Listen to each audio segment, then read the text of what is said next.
Hi there. My name is David Hayes, and I am with the Great Lakes Association of Horror Writers, and I'm also here to read a story from my collection, The Midnight Creature Feature Picture Show. It is a lot of fun. This is a mummy story, and it's not for kids, but it's enjoyable. A little bit creepy, a little bit fun, a little bit historical. I've got my name on one side. I've got a website to find other cool books that you can see behind me on this side. And here we go. Some language has been amended for sensitive ears. Screw Karloff, he said. It was right out there, right in the middle of the room, and he could never take it back. The room was the Actors Studio in New York, and the year was 1964. The he was Lance Poland, an up-and-coming thespian who was contemplating changing his name to Lance Rivers because it sounded powerful. Lance scanned the room, the shocked faces of his fellow Actors Studio classmates staring back at him, and swallowed hard. It had taken him a long time to get here. Not everyone auditioned their way into that exclusive training ground. Making a quick decision, Lance doubled down on his earlier sentiment. Feeling particularly courageous, since he had just been cast in a new picture, Lance put on his best Brando and sneered. As a matter of fact, screw Cheney, too. And that limey, Lee. Lance smirked. Usually, that was enough to disarm anyone. His now official movie star good looks had carried him through school and social events with ease. He was charming, square-jawed, and blonde. Just a hair over 6 feet tall, with a body that harkened back 20 years to a savage Johnny Weissmuller. Lance was used to getting away with saying just about anything. Not in here. Not in the studio. To make matters worse, he just crapped on Hollywood royalty and the British guy. The room was aghast. Nicholson stepped forward, fists balled. He had just finished a picture for Corman with the ailing Boris Karloff and respected the man immensely, even if the rest of the country had forgotten about him. Newman and that skinny kid, Pacino, each grabbed an arm before Nicholson's patented temper vested itself in Lance. How can you say that? Nicholson growled. You ain't half the actor that Karloff is. And Cheney, he's a legacy, you mother... No one thought to restrain Fonda. She marched up to Lance, tears streaming from her eyes, and slapped him across the face. Hard. Shocked, Lance recoiled and turned toward her. His eyes blazed. He may have been in the Big Apple just then, but he was Mississippi born and bred, and that doesn't get workshopped out like a drawl does. He stepped forward, ready to put a woman in her place. To her credit, and probably due to genetics, she held her ground. Pacino and Newman were ready to unleash Nicholson on Lance.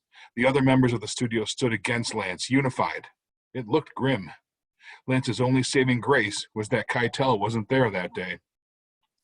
Strasberg stepped forward.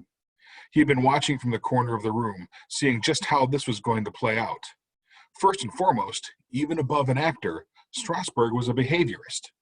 Understanding how and why people behaved in the manners that they did was absolutely essential to understand the cause and effect of the human condition. That understanding was needed to replicate the human condition honestly on stage, screen, etc. He had studied the acting techniques of Konstantin Stanislavski, the Russian genius, and had taken over the artistic directorship of the Actors Studio in 1951 based on what he called the method. Studying under Strasberg was akin to learning strategy from Sun Tzu. The method required the actor to dispel the memory, context, and emotions of their normal everyday life. It forced the actor to adopt physically, mentally, and emotionally the role that he or she was playing as reality. It was a painful process. One of Strasberg's students, who couldn't handle the process, incidentally, had said that with Lee, one gets an idea of just how painful birth is. Strasberg chuckled when he heard that and quipped, "Birth is painful. Rebirth is excruciating." There were people in the room, so all of his subsequent denials fell on deaf ears. Strasberg was right, though. The method exacted a great price from its practitioners. In that vein, the master of the method commanded a healthy dose of respect. So when he stepped between Fonda and Lance, both of them shook off their anger and backed up. Pacino and Newman let go of a suddenly calm Nicholson, and Burstyn put down the telephone in the studio where she was trying to get through to Keitel's answering service. Lee was a quiet man, normally, and this was no exception. He was a master. He didn't need tricks and gimmicks to convey any emotion. He simply embodied it. Strasberg turned that intensity onto Lance. "What did you say, Lance?" Strasberg asked. Lance stuttered and sputtered. "It was just a joke, Lee. I mean, I wasn't serious." "What did you say?" Lance took a deep breath and then, as quickly as he could, said, "I said screw Karloff and Cheney and Lee. Oh, no, not you. The British guy from the Hammer outfit." The rest of the room hid smiles as effectively as they could. Lance shifted from one foot to another, nervous. Strasberg had that effect when he wanted to. "Screw Karloff." Lee said. "Intriguing proposition, but I don't think the old chap would much enjoy that." The room exploded in laughter. The tension was diffused, and Lance, quite noticeably, relaxed. Lee turned to the other students, exhorting them to resume their exercises, and took Lance by the arm. He led the young actor back to the office. Strasberg sat Lance down in a desk chair and then took a spot on the edge of the cluttered desk. The teacher folded his arms and looked at Lance, assessing the young man. "I understand you booked a job today, Lance," Lee began. "Yes, sir." "And based on the vitriol in the studio and your chosen targets, I assume you're to be performing in some sort of horror film." Lance nodded. "Yes, sir. A mummy movie." "Well, of course." Tell me about it." Lance brightened there. This was familiar subject matter. Himself.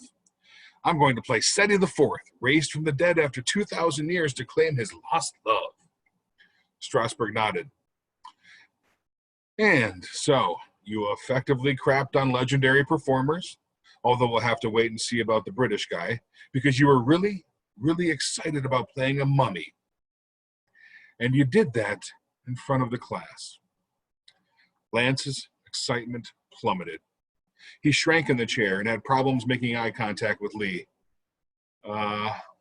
Yeah?" he said. Lee nodded. "You did the one thing I ask everyone not to do here. I need all of you, every time you walk in, to leave that Hollywood crap at the door, right?" Lance nodded. "So what did you do? You not only brought that Hollywood crap in here, you flaunted it around like some vaudeville act." He didn't raise his voice. He never had to. "I'm so sorry, Lee," Lance managed to squeak out as he stared at his shoes. Strasberg took a deep breath. He looked at the cluttered desk and pushed some papers away to uncover a Rolodex. He flipped through it, eventually landing on the name he was looking for. Snatching the card out, Lee handed it to Lance. "Ramsey's Egyptian Catering," Lance read aloud. "I want you to do well, Lance, I really do. So you need to do some homework. What's the name of the picture?" "Curse of the Mummy Shroud." "That makes me the title character, right?" Lee cringed at the title, but recovered in time to nod. "Yep, sure does. For this particular role, Lance, I don't think we can help you very much here at the studio." "Well, why not?" "This is the method, son. Becoming the role. That name and address I gave you is for just that. Ramses runs an Egyptian catering service, true, but he is also well-versed in what that crazy Russian brought over here and realizes what we need for the method and is a certified expert on ancient Egypt. I want you to see him." Lee looked down at the card and then back at the Rolodex. "What else do you have in there?" "Everything, Lance. The whole world. That's my job." Lance nodded and slipped the card in his pocket. "Should I go back out with the others?" "Not this time, Lance," Lee said. He helped the young man to his feet, pushing him toward the back entrance. "You need to get your head straight with this mummy picture, so look up Ramses today.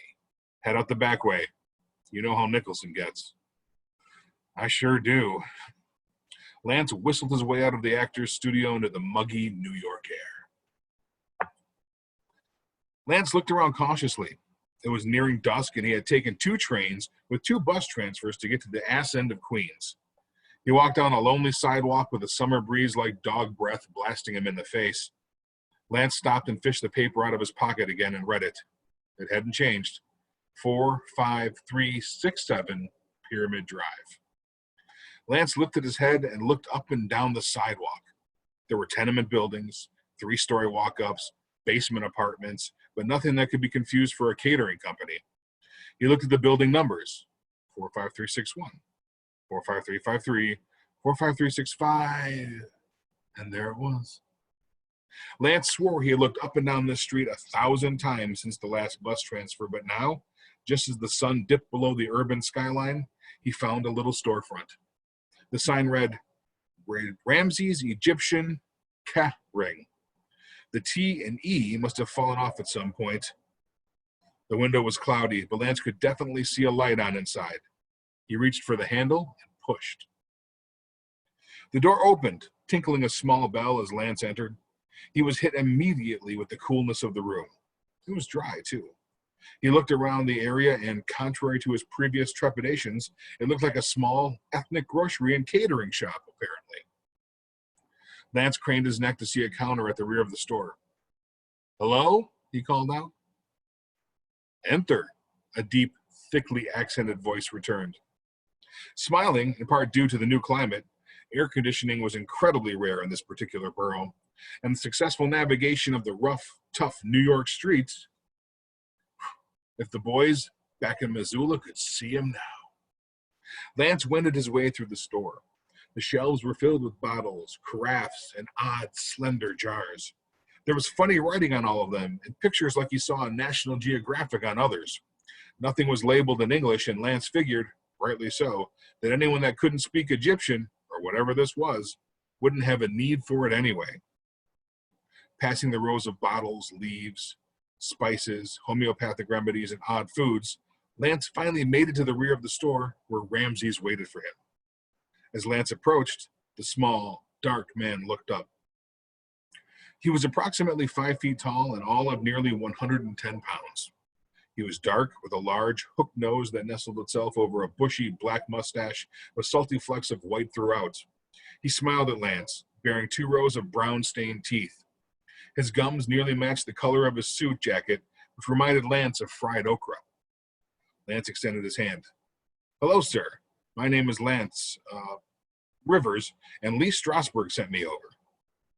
Ramses stared at Lance's hand until the actor pulled it away, awkwardly. I am Ramses. You have come to learn. I know? Lance nodded.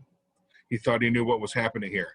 Yes, sir. I'm playing Seti IV in Curse of the Mummy Shroud, shooting right here in New York. Ramses shuddered at the mention of the title, hiding it less effectively than Strasberg did. And I'm real eager to learn as much as I can, Lance continued. This could be my big break. Ramses nodded. Big break? Certainly. There are many people that desecrate the values of others to shock or scare an audience. What did you say the name of your mummy was? Seti IV. The fourth, Ramses said to himself. He turned then and shuffled toward the rear of the store. I thought Imhotep was bad enough. Lance just watched the strange little man go until Ramses turned to look at him. Well, you coming? Ramses asked. Lance jumped and scooted behind the counter. On my way. You want me to shut the door or lock it or something? Without turning back, Ramses parted a beaded curtain and entered the rear of the store. Taken care of, he said. Lance stole a glance up the aisle, and he'd be damned. The door was closed and locked from the inside. Hey, how did you lock the door? Lance asked. Ramses called out from the dark beyond the bearded curtain. Beaded curtain. Come! Biting his lower lip, Lance entered the gloom. He could see that the room was lit with candles, but the stark difference between the overhead lights of the store and his back area had the pupils growing, trying to compensate. As he adjusted, Ramses' voice floated from the ether. How long before the shooting of your film? About 3 months. Ramses chuckled. Good. Lance's vision had just acclimated to the dimly lit room when he noticed a large stone slab, like some kind of weird bed, in the middle of the small area. 3 large jars with the heads of birds for lids stood along one wall, and 2 sconces, each containing a flickering candle, illuminated the room. Ramses was nowhere in sight. Wow, this is groovy, Ramses. I should tell the producer about this place. I bet they could shoot here, and you get a location fee or something. Ramses brought the truncheon down across the back of Lance's head silently and swiftly. The small but deadly club smacked into his head with a crack, and the good-looking oaf crumbled to the floor. Ramses stood over the young man and chuckled. End scene. Lance blinked his eyes. His head ached, and when he squinted, he thought he could see a cheap, water-stained drop ceiling. This wasn't his apartment. He turned his head. But even a simple motion caused lights to explode in his eyes and a shot of pain to shoot down and back up his spine, nestling right behind his ears and burning. What the hell? He managed to groan out. Good, you're awake, Ramses said. Fighting the pain, Lance turned his head to see Ramses, dressed in some kind of costume, approach him. It took Lance a moment to realize that he was in the back room and on the concrete slab. He tried to raise his arm or sit up, but also realized that he was tied down. Ramses, man, what's going on? You are training for your big film. You are of the method, no? Lance tried his arms again, but they were bound at the wrist to the table with leather thongs. Yeah, but what is this? Y'all playing some kind of joke on me? Ramses chuckled and reached under his tunic. He pulled a vial of salt from some hidden pouch and sprinkled pinches of it across the length of Lance's body. Funny, you see? When you lose concentration, lose the moment of the character, your old voice slips in. Lance struggled against his binds, the leather rubbing into his wrists and ankles. I don't know what incarnation you're talking about, old man, but if you don't untie me right here, right now, there is a sphinx-sized ass whooping in your future. Listen to the voice coming out of you. The moment is gone. All the work of learning a new way to talk has been lost. Ramses finished salting Lance's body. He stood stock still and mumbled something under his breath. Lance struggled underneath the mumbling, chanting incantation. He lifted his head and, seeing that he was naked, could only think of what was going to be rammed somewhere in the next few minutes. He had experienced the casting couch before, but the casting slab was something completely different. Ramses stopped chanting and smiled. He looked down at Lance. Who is the producing of this film? What? Let me go, man. I won't say anything. Who is the producing of this film? You want a part, right? This is some weird audition thing so I can tell Friedman about it. I get it, man. Look, let me go, and I will talk you up to those boys like you're the god of acting. Cool? Ramses laughed, long and hard. His greasy black mustache bent around the yellow-tooth smile, making the entire visage look like some cautionary tale hieroglyphic in the gloom. I will call Friedman when we finish. Ready for the close-up you will be. Ramses laughed again and pulled a long metal rod from, possibly, the same region under the tunic where he stored the salt. It was 24 inches long and had a wave near the end before turning at 120 degrees and forming a hook. It was polished, possibly stainless steel, and glimmered in the firelight. Lance's eyes opened wide in terror. Oh, sweet Jesus, Ramses. Please don't, put that, Ramses shot Lance a look of utter disgust, his lip curling back over diseased gums. I am not some kind of the sex pervert.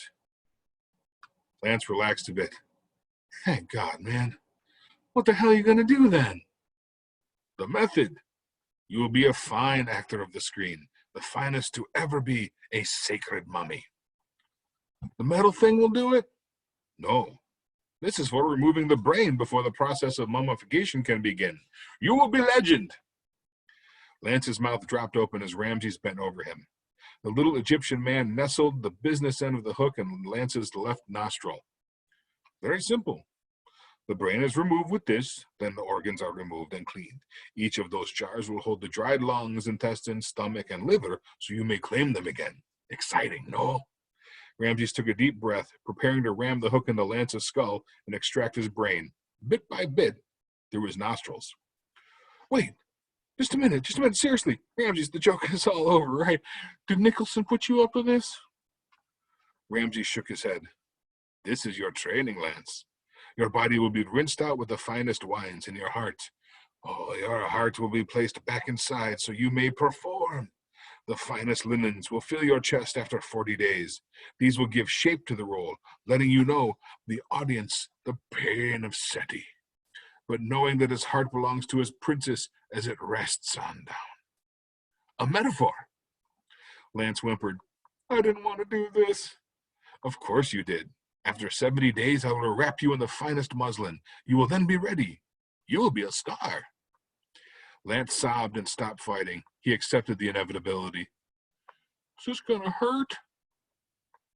Only a little, Ramses said, and then rammed the hook into Lance's nose.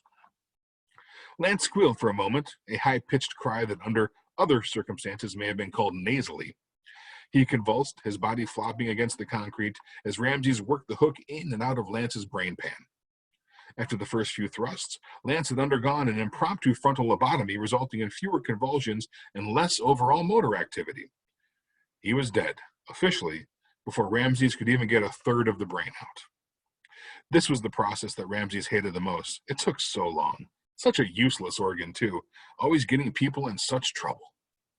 Ramses looked at Lance's vacant eyes, staring up at the ceiling. Screw Karloff, indeed. Karloff played it, monster. You will become one. The little man returned to his work.